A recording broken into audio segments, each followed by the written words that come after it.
gars yi mu ngi noonu.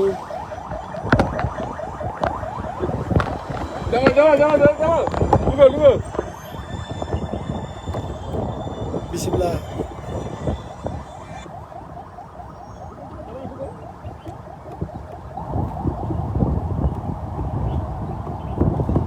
yéen nga en direct fii nii si Ndiaganiao ànd ak Bassirou Diomaye Diakhar Faye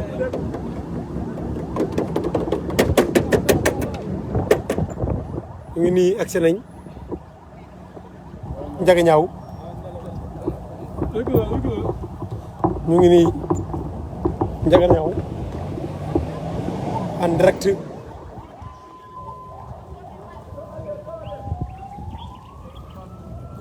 na ñëw fii la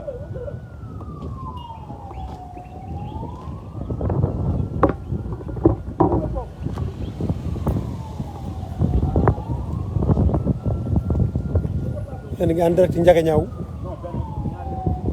ko waaw Bassirou Diomaye Diakhar Faye waa dëkk baa ngi nii génn di ko teerlu si en direct Jotna Média na ko mu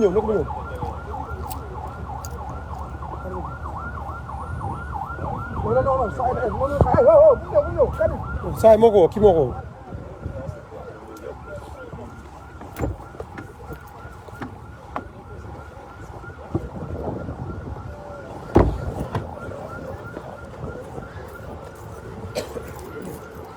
yéen a ngi en direct fii nii si Ndiaganiao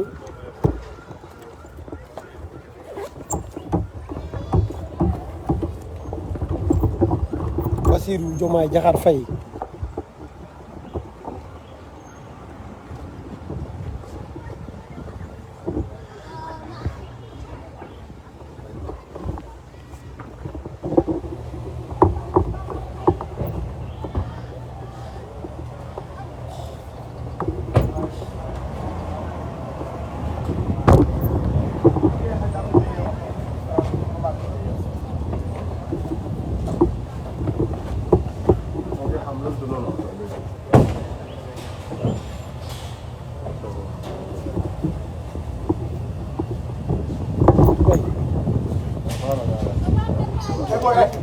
oto bu gaari nii si ginnaaw oto bu gaari fii si ginnaaw te ubbi si ginnaaw non maa ko oto bu nekk si ginnaaw nag nga ubbee garaaw non jot na la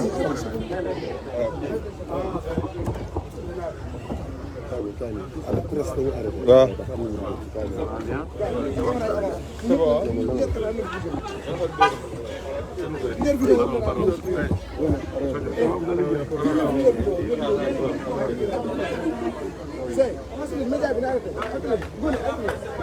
La presse, on ressort, on repart.